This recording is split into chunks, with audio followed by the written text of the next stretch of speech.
अस्सलाम वालेकुम students, hopes all of you are fine and doing very well in your life. अच्छा भाई बच्चों, मेरा नाम डॉक्टर लाइबा है और and now we are going to start a new chapter which is analytical chemistry. ठीक है। अगर आपको इस बहुत ज़्यादा और भी इसके जो आपके जो केमिस्ट्री के लेक्चर्स चाहिए हो तो उसके लिए आप मेरे सोसानी के चैनल को सब्सक्राइब करें। ठीक है, यहाँ पे आपको केमिस्ट्री के तमाम लेक्चर्स मिल जाएंगे। ठीक है।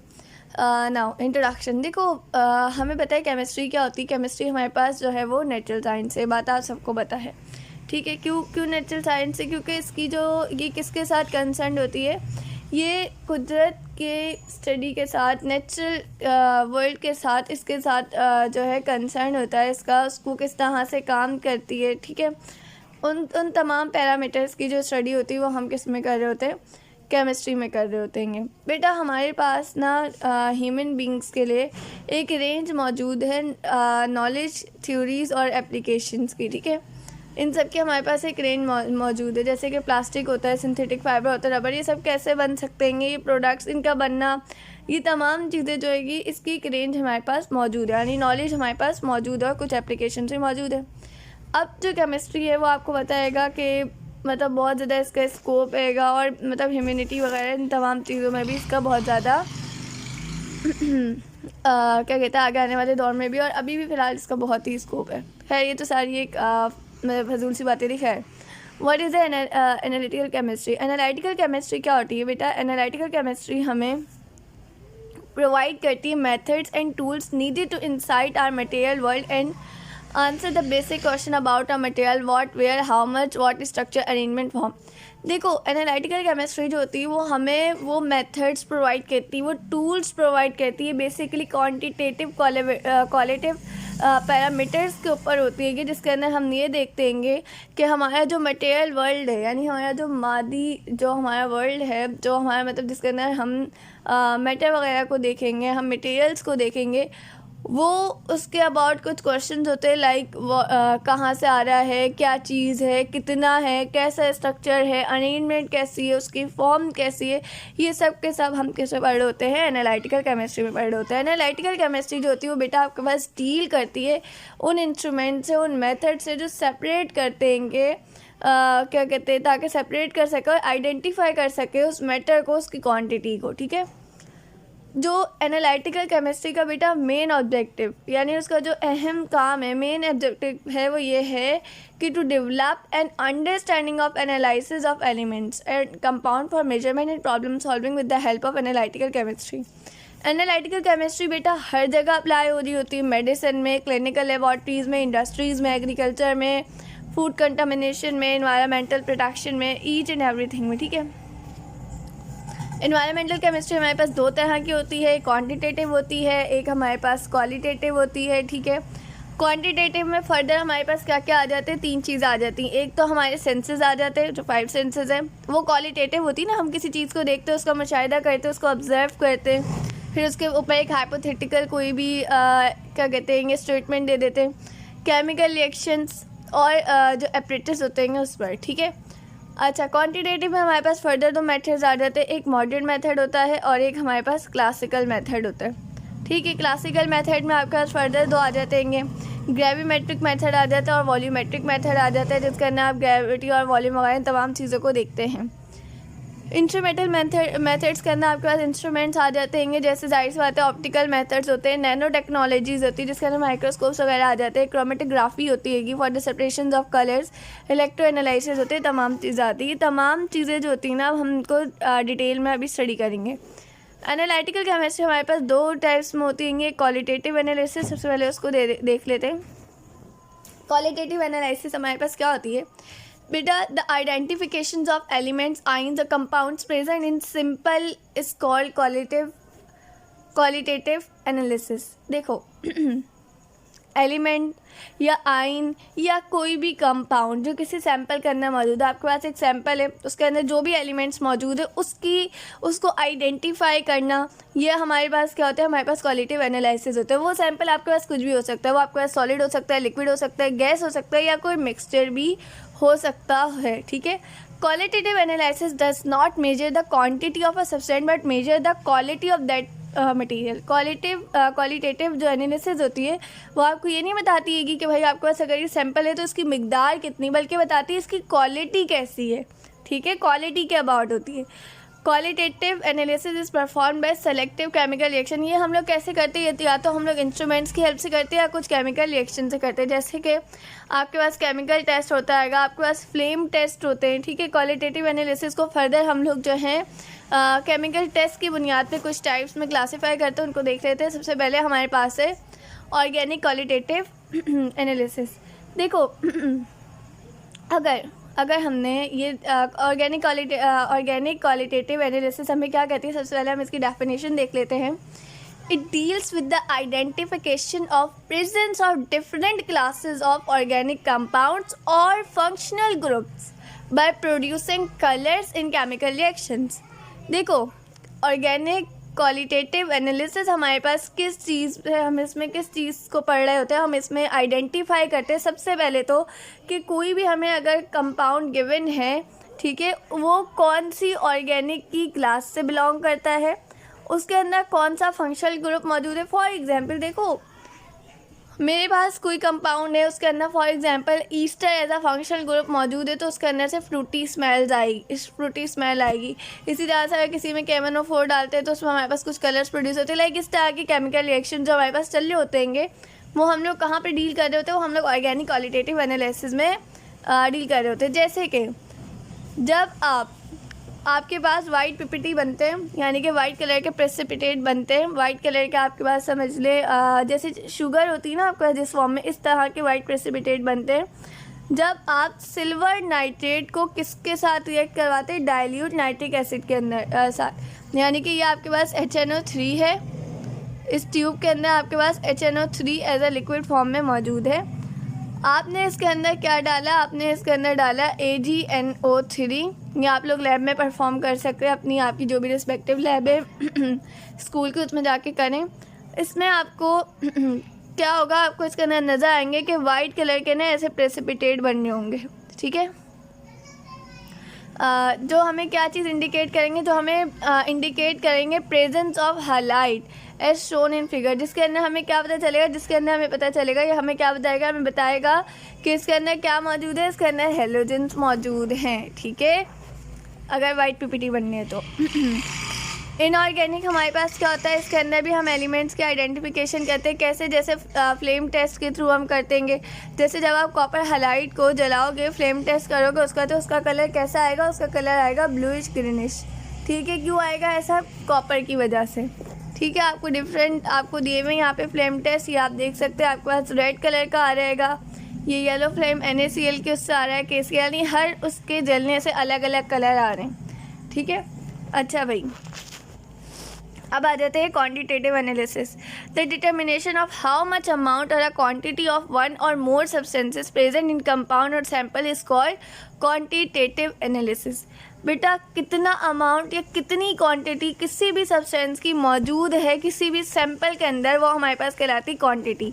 जैसे मैंने आपको ये तो बता दिया कि भाई AgNO3 को HNO3 के साथ ऐड करवाएंगे, लेकिन इसकी क्वांटिटी कितनी लेंगे वो हम लोग डील करते हैं क्वांटिटेटिव एनालिसिस के अंदर. ठीक है, अच्छा भाई इसके हमारे पास क्या कहते हैं, फिजिकल और केमिकल दो तरह के मेथड्स होते हैं. फिजिकल मेथड के अंदर आप फिजिकल प्रॉपर्टीज़ को देखते हैं. फिजिकल प्रॉपर्टीज़ मतलब कोई भी आपको सब्सटेंस जो गिवन है, सैंपल गिवन है, उसकी डेंसिटी क्या है, टेम्परेचर क्या, किस टेम्परेचर पे वो उसका बॉइलिंग पॉइंट क्या होगा, किस टेम्परेचर पे मतलब उसका मेल्टिंग पॉइंट है, उसका एब्जॉर्प्शन क्या है, वो कितने उसमें एब्जॉर्ब हो सकता है. ये सारी प्रॉपर्टीज़ जो होती हैं ना, ये सब हम लोग पढ़ते हैं. और ये हमें कैसे पता चलती है, कि हमें पता चलती है कि स्पेक्ट्रोस्कोपी के थ्रू, क्या कहते हैं, एटॉमिक एमिशन स्पेक्ट्रोस्कोपी के थ्रू, ट्रेस एलिमेंट एनालिसिस और एनर्जी डिस्ट्रिब्यूटिव एक्सरे स्पेक्ट्रोस्कोपी, इन सब से हमें पता चल रही होती है. ठीक है, अच्छा भाई ये आपके पास यहाँ पे पिक्चर गिवन है.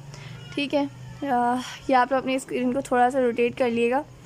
अच्छा, मुझे भी मेरी स्क्रीन को थोड़ा सा रोटेट करना पड़ेगा, 1 सेकेंड रुकेगा. अब हम आते हैं क्वेश्चन नंबर 3 पर. बेसिकली जो PDF है ना, ये सब पेजेस ना थोड़े से टेढ़े मेढ़ हो गए. सही है, हम कहाँ पर थे, हाँ भाई, ये तो आपको फिज़िकल मेथड्स के कुछ इंस्ट्रूमेंट्स दिखाए हुए हैं, आप देख सकते हैं, ठीक है। उसके बाद केमिकल मेथड में क्या होता है, इसका ना आप केमिकल रिएक्शंस के थ्रू ना क्या कहते हैं मेजर करते हैं, ठीक है। जैसे कि प्रेसिपिटेशन देखते हैं, ऑक्सीडेशन, यूटिलाइजेशन, वॉल्यूमेट्रिक, ग्रेविमेट्रिक और कंबशन एनालिसिस। जैसे आप यहाँ पे देख सकते हैं, आपको वॉल्यूमेट्रिक एनालिसिस दिखाई हुई है, ठीक है। यहाँ पे आपको क्या कहते हैं ग्रेविमेट्रिक दिखाई हुई, देखो आपको नज़र आ रहा है सोल्यूशन डालने और ये किस तरह से नीचे जो है वो सेटल हो रहेगा, ठीक है। और यहाँ आपको कंबशन एनालिसिस दिखाई हुई कि जब जला रहे हैं तो फिर हमारे पास क्या हो रहा है, ठीक है। Always remember that whenever any chemist start working to quantity any sample, first of all qualify that sample to identify the compound sample, then apply quantitative analysis procedure to determine quantity of compound in sample। जब भी आप कोई काम करें तो सबसे पहले आपको उसका क्या पता होना चाहिए, सबसे पहले आपको उसकी क्वालिटी पता होनी चाहिए, ठीक है। फिर ही आप उसकी क्वांटिटी की तरफ जा सकते हैं। जब भी कोई केमिस्ट काम करता है तो वो इसी तरह से करता है। ये कुछ क्वेश्चंस हैं, इनको आंसर करने की कोशिश कीजिए। अगर आपको इसमें कोई डिफ़िकल्टी होती है, इसका आंसर नहीं मिलता हैगा तो आप मुझसे पूछ सकते हैं कमेंट बॉक्स में और मैं आपको इसका आंसर प्रोवाइड कर दूँगी। अच्छा भैया, अब हमारे पास कुछ इंपॉर्टेंट पैरामीटर्स होते हैं। जब भी हम किसी चीज़ की क्वालिटी या क्वांटिटी को देख रहे होते हैं तो हम कुछ चीज़ें यूज़ करते हैं। वो क्या होता है, उन पैरामीटर्स को देख लेते हैं। पैरामीटर बेसिकली होता क्या है?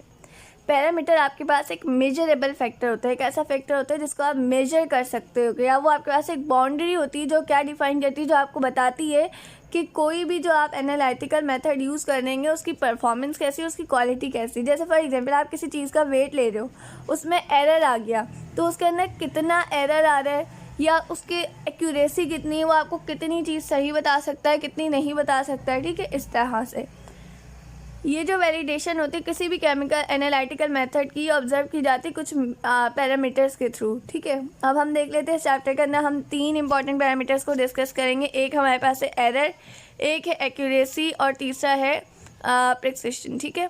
एरर क्या होता है? देखो, एरर होता है कि कोई भी ना सडन कोई एरर आ जाए, कोई गलती आ जाए, कोई होता है ना लाइक एरर इस तरह से कोई भी चीज़ आ जाए जिसकी वजह से आपका जो काम है वो फेल हो जाए, ठीक है।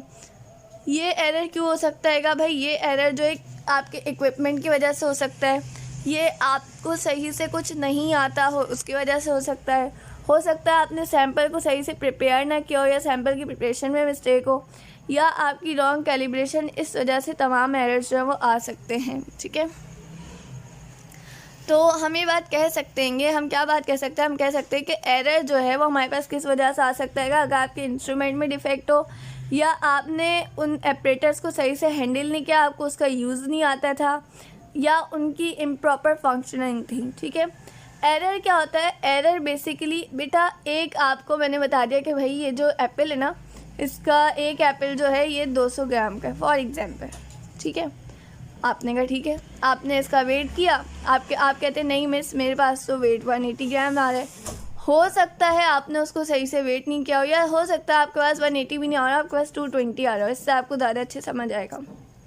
220 क्यों आ सकते हैं? 220 इसलिए आ सकता है, क्या पता आपने अपनी वेट मशीन को सही से साफ़ ना किया हो, या आपने गौर ना किया हो वेट मशीन में एप्पल के साथ साथ कोई और भी कोई चीज़ रखी हो जिसका वेट साथ में आ गया हो एप्पल के। ये आपकी मिस्टेक हो सकती है, और हो सकता है कि मशीन में ही कोई मसला हो, ठीक है। ये तमाम होते हैं और इसको हम एरर कहते हैं, ठीक है। इसके अंदर क्या होता है कि जो ऑब्जर्व वैल्यू थी 200 ग्राम ट्रू वैल्यू थी। ये कौन सी थी? ट्रू वैल्यू थी, ठीक है, ट्रू वैल्यू थी। और जो आपकी ऑब्जर्व्ड वैल्यू थी ना वो कौन सी थी? वो आपके पास थी क्या कहते हैं 220 ग्राम्स। तो बेटा ये जो इनमें डिफरेंस आ गया ना 20 ग्राम्स का, ये आपके पास कहलाता है एरर, ठीक है। एरर आपके पास 2 तरह के हो सकते हैं, सिस्टमेटिक एरर हो सकता है और रैंडम एरर हो सकता है, ठीक है। सिस्टमेटिक एरर क्या होता है? जब भी आपके पास कोई भी सिस्टम में एरर आ जाए, ठीक है। डिटर्मिनेट एरर, इसको हम डिटर्मिनेट एरर भी कहते हैं, ठीक है। जब भी आपके क्या कहते हैं इंस्ट्रूमेंट के अंदर एरर हो, यानी आपका इंस्ट्रूमेंट सही से काम ना कर रहा हो, उसका इम्प्रॉपर फंक्शनल हो, इम्प्रॉपर फंक्शनिंग हो, उसकी सही से वो काम ना करता हो, तब आपके पास सिस्टमेटिक एरर आता है। सिस्टमेटिक एरर जो होता है वो आपके पास कैसा हो सकता है? वो आपके पास इंस्ट्रूमेंटल हो सकता है, ऑब्जर्व किया जा सकता है, इन्वायरमेंटल हो सकता है और थ्योरेटिकल भी हो सकता है, ठीक है।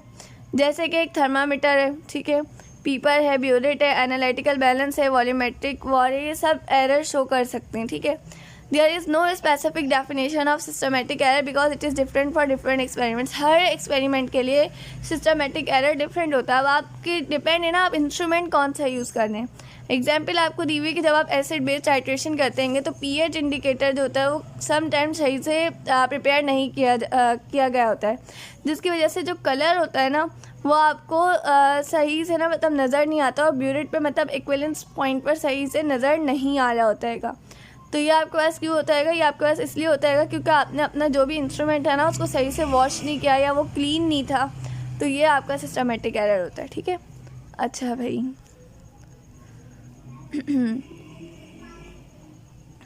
अब हमारे पास है रैंडम एरर। रैंडम एरर जो होता है वो इंटरमीडिएट एरर भी होता है। ये सडन आ सकता है, किसी भी वजह से आ सकता है। इसके अंदर इन्वायरमेंटल फैक्टर्स हो सकते हैं, इसके अंदर आपके इंस्ट्रूमेंट की लिमिट हो सकती है, क्या होता है आपका इंस्ट्रूमेंट उससे ज़्यादा काम ही ना कर सकता हो।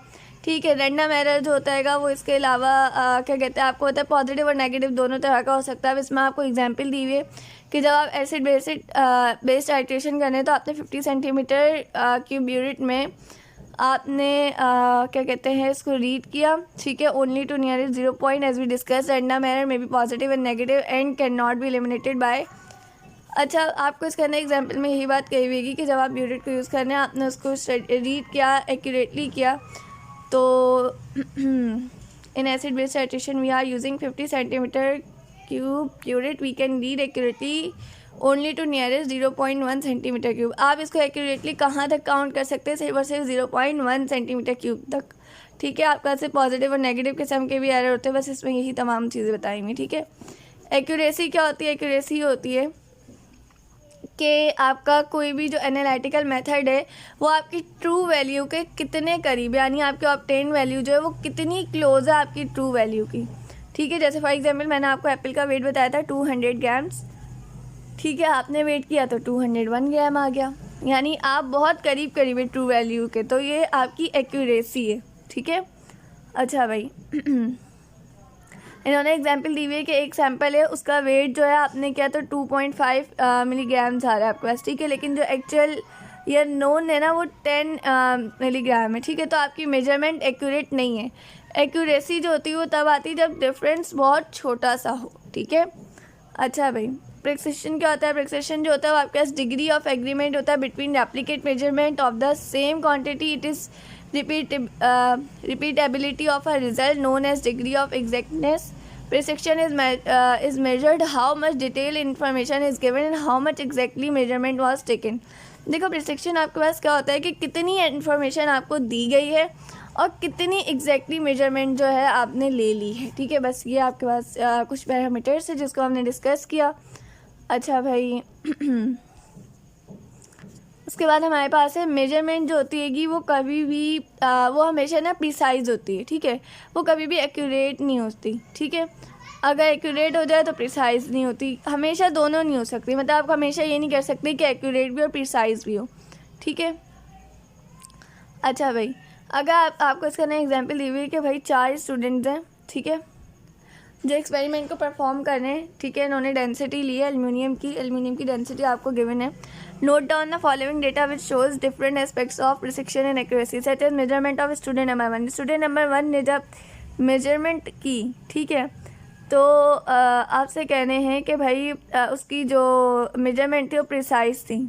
ठीक है, बिकॉज कहाँ पर है because 2.9 is repeating overall but not accurate because it is not closer to true value. देखो इसकी वैल्यू क्या आई, जब इसने अपनी वैल्यू निकाली तो इसकी 2.9 आ रही है, आपको नज़र आ रहा है। मतलब इसकी वैल्यू हर दफ़ा रिपीट हो रही है, तो ये कैसी प्रिसाइज है। मैंने अभी आपको बताया था, आपको जो मैंने पूरा वो डेफिनेशन रीड आउट करके बताई थी, तो उसके अंदर हमने पढ़ा था कि जब रिपीटिंग हो रही है तो हमारे पास किस माना है, वो प्रिसाइज माना है, लेकिन ये अभी एक्यूरेट नहीं है। फिर कहने मेजरमेंट देखें स्टूडेंट 2 की, ना तो वो प्रिसाइज है क्योंकि पहले कभी इसकी 2.3 आ रही, कभी 2.5, कभी 2.9, कभी 2.1, ना तो प्रिसाइज है ना ही एक्यूरेट है। ठीक है, स्टूडेंट नंबर 3 की देखें, आपके पास असल वैल्यू ये है 2.7, तो आप देखें स्टूडेंट नंबर 1 की कितनी आ रही, 2.9 आ रही है, यानी कि रिपीट होके बार बार 2.9 आ रही है, तो प्रिसाइज है। स्टूडेंट नंबर 2 जो है उसकी तो 2.7 आ ही नहीं रही, उसकी हर दफ़ा अलग अलग आई जा रही। ठीक है, अच्छा भाई इसी तरह से स्टूडेंट नंबर 3 जो है उसकी प्रिसाइज तो नहीं है उसकी, लेकिन एक्यूरेट है। क्यों? क्योंकि उसकी मेजरमेंट जो है ना वो ट्रू वैल्यू के ज़्यादा करीब करीब है। जैसे 2.6 2.7 के कितने करीब है, ये देखो इसकी सारी वैल्यूज़ 2.7 के करीब करीब है, तो इसकी कैसी है, इसकी प्रिसाइज है। ठीक है, अच्छा भाई इसके अंदर देखें स्टूडेंट नंबर 4, इसकी वैल्यूज़ रिपीट भी हो रही हैं और ट्रू वैल्यू के करीब करीब है, तो प्रिसाइज और एक्यूरेट दोनों हैं। अब आपको बहुत अच्छे से प्रिसाइज जो प्रिकॉशन है उसका और एक्यूरेसी का पता चल गया होगा। ठीक है, लेकिन still if you have any confusion any query you can ask me freely. ये वैसे बहुत बोरिंग सा चैप्टर है, मुझे तो खैर बिल्कुल भी नहीं पसंद। आप लोग फिर भी आपको कोई मसला हो, कोई कन्फ्यूजन हो तो आप लोग मुझसे पूछ सकते हैं। इंशाल्लाह अगले लेक्चर के अंदर हम इसी का अगला पार्ट करेंगे और फिर इस लेक्चर को हम इख्तिताम पे लाएंगे। छोटा सा चैप्टर इंशाल्लाह जल्दी कंप्लीट हो जाएगा। आप सब अपना ख्याल रखिएगा, मुझे दुआ में याद रखिएगा। अल्लाह हाफिज़।